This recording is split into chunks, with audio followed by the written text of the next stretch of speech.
আল্লাহ তাআলা মুসা আলাইহিস সালামকে বললেন, মুসা তুমি যে বলছো তুমি জ্ঞানী, না তুমি জ্ঞানী না, তোমার চেয়ে বড় জ্ঞানী আছে। মুসা আলাইহিস সালাম বলে, তাই নাকি? আমার চেয়ে বড় জ্ঞানী কে? রাসূল সাল্লাল্লাহু আলাইহি ওয়াসাল্লাম বলেছিলেন, ইস আমার ভাই মুসা যদি আরেকটু ধৈর্য ধরতো তাহলে আরো কিছু অজানা তথ্য আমরা জানতে পারতাম। জানার কোনো শেষ নেই, জাননেওয়ালার উপরও জাননেওয়ালা আছে, জ্ঞানীর উপরও জ্ঞানী আছে। আপনি কিছু জেনেই মনে করবেন না আমি সব জানি। কোরআন হাদিস পড়লেই আপনি জ্ঞানী হয়ে যান। এটা কোরআন হাদিস পড়তে হয়, এটা ডাইজেস্ট করতে হয়, এটার উপর আমল করতে হয়। এই জ্ঞান অর্জন শেষে এরপরে আল্লাহর প্রিয় বান্দাদেরকে আল্লাহ অন্তরে ইলমের নূর দেন, ইলহাম দেন। That is the knowledge, that is the pure knowledge. আপনি হাফেজে কোরআন হয়ে ভাবেন না আপনি সব জানেন, আপনি বুখারী মুখস্থ করে ভাবেন না সব জানেন। এই সব জ্ঞান অর্জন করার পরে ইলমের নূর হাসিল হয়, সেটা আল্লাহ সবারে দেয় না। জ্ঞানেরও কিন্তু ইলমেরও একটা গরম আছে, যার ইলম আছে তার মধ্যে এই সমস্যাটা কাজ করে।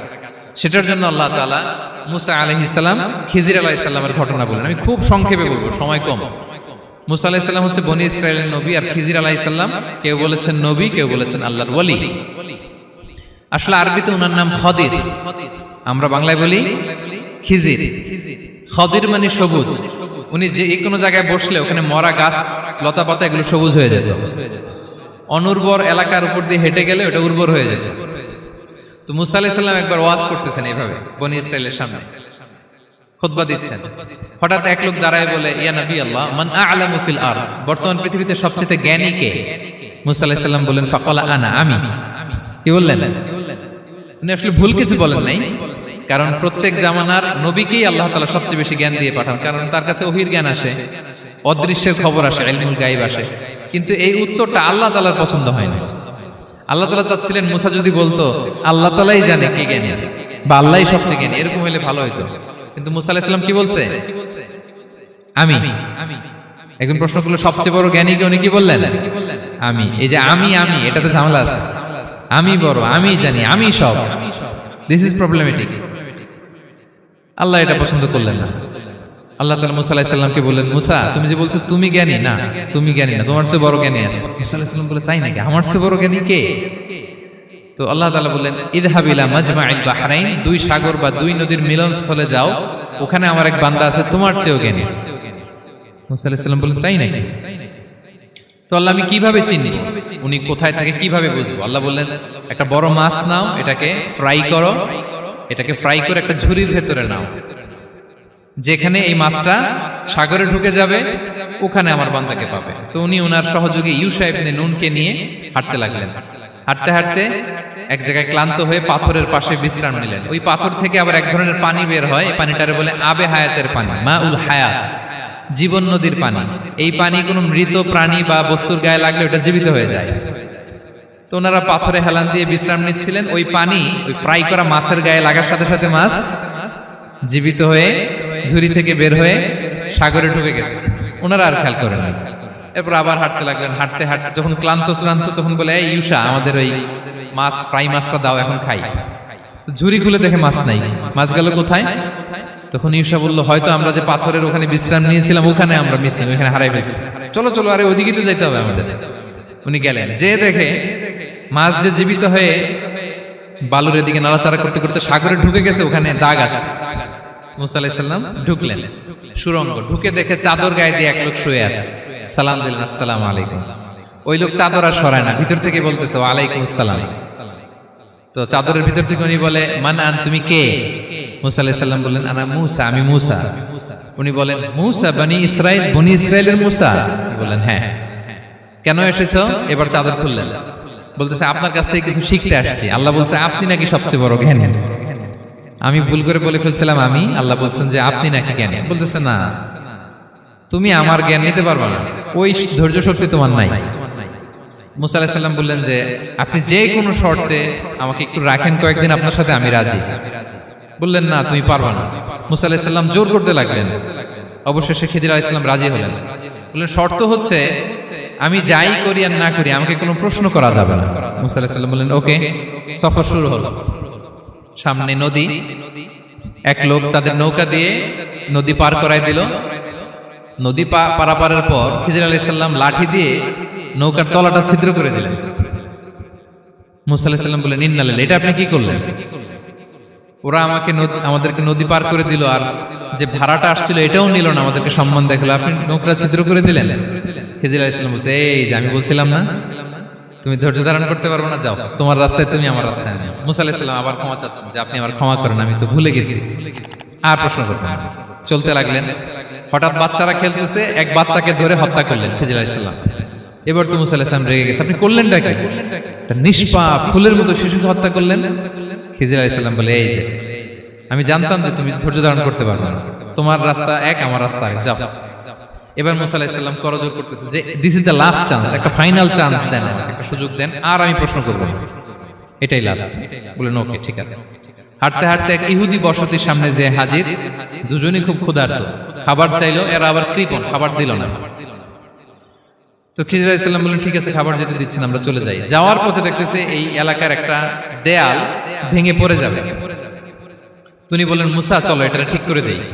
দুইজন মিলে প্রচন্ড ক্ষুধায় এটা সেটা এনে দেয়ালটা তৈরি করতেছে। মুসা আলাইহিস সালাম তো এমনিই রাগী, পেটে আবার ক্ষুধা, আবার বলছে কিছু বলাও যাবে না। তিনি এবার আর প্রশ্ন করেন, বলতেছে ওরা এত কিপটামি করলো আর আপনি এটা করে দিলেন, আপনি তো চাইলে এটা টাকা নিতে পারতেন, পারিশ্রমিক নিতে পারতেন চাইলে।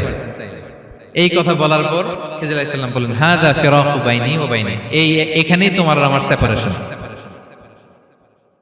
আর সামনে আগানো যাবে না, তোমার কোনো ধৈর্যই নেই। তো এতটুকু তোমাকে আমি বলি যে আমি একটাও আল্লাহর আদেশ ছাড়া করি নাই, আল্লাহর আদেশে আমি করেছি। কি?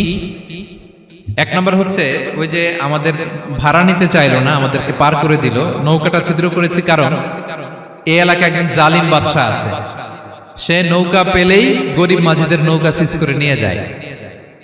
তো এটাকে যখন তলায় ছিদ্র করে দিছি, এই রাজার লোকেরা এসে দেখবে যে এটা তলা ছিদ্র, তো পানি ঢুকতেছে, এটা নিবে না, ওরা পরে সামহাও এটা রিপেয়ার করে চালাইতে পারবে। মুসা আলাইহিস সালাম বলে, সুবহানাল্লাহ, তাই তো, এটা তো আমি বুঝতে পারি নাই।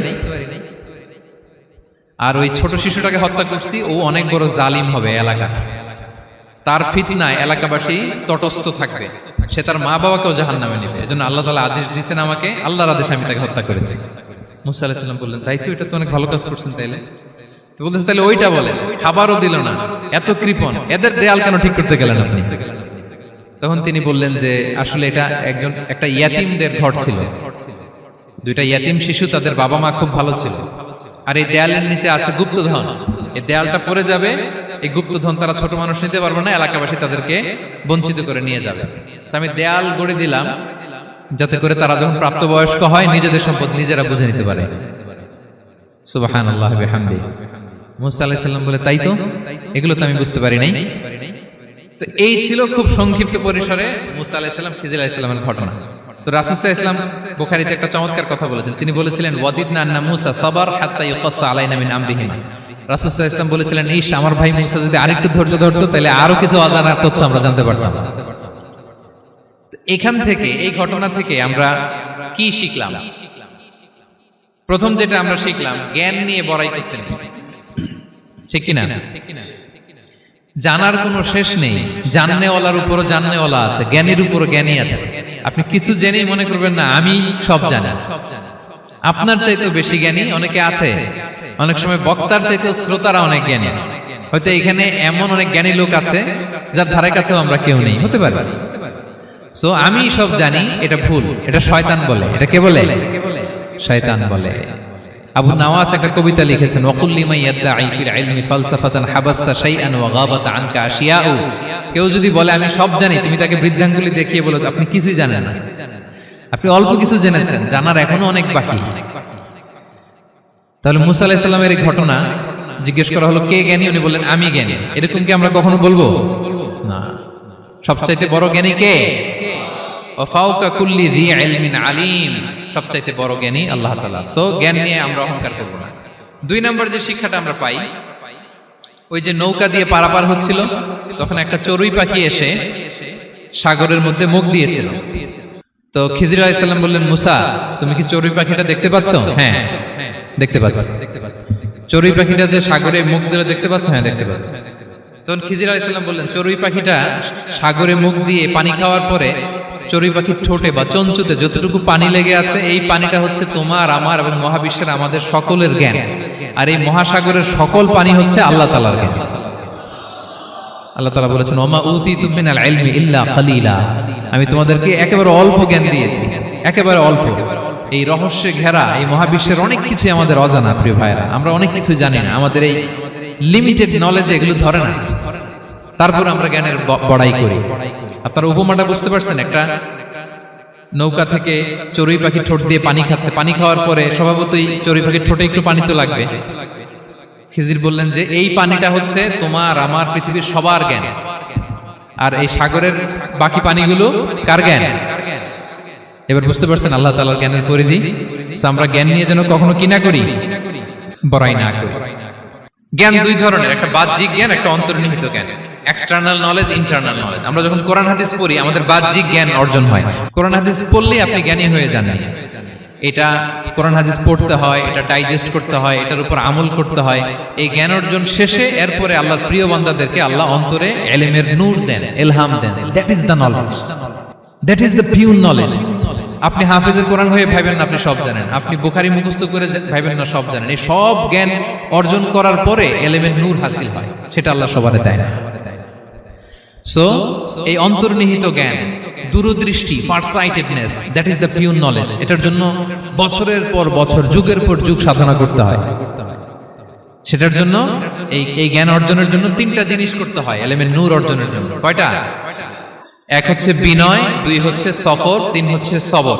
আবার বলি, এক হচ্ছে বিনয়, দুই হচ্ছে সফর, তিন হচ্ছে সবর। আল্লাহ তাআলা আল্লাহর নবীকে তাওরাত দেওয়ার পরেও আরো ট্রেনিং সেশন করাইছেন খিজির আলাইহিস সালামের কাছে। যাও, ওনার কাছে গেলে তুমি ছোট হবা, নত হবা। জ্ঞান যদি আমি নিতে চাই আমাকে ছোট হইতে হবে। ধরেন একটা গ্লাস থেকে একটা খালি গ্লাসে পানি ঢালবো, তো যেটাতে নেওয়া হবে এটা উপরে থাকলে হবে? যেই গ্লাসটার মধ্যে পানি আছে এটা উপরে থাকবে, ওইটা ব্ল্যাঙ্ক গ্লাসের মধ্যে পড়বে।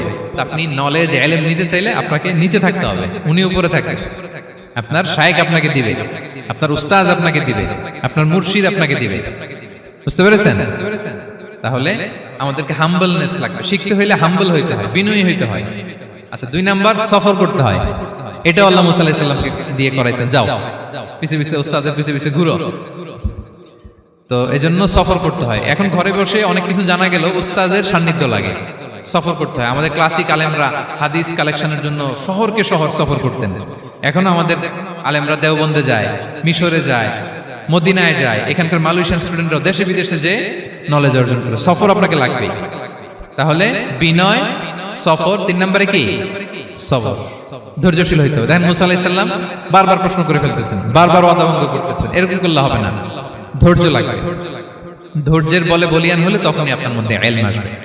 তাহলে জ্ঞানের ফিতনায় পড়ার আর আমাদের কোনো সম্ভাবনা আছে?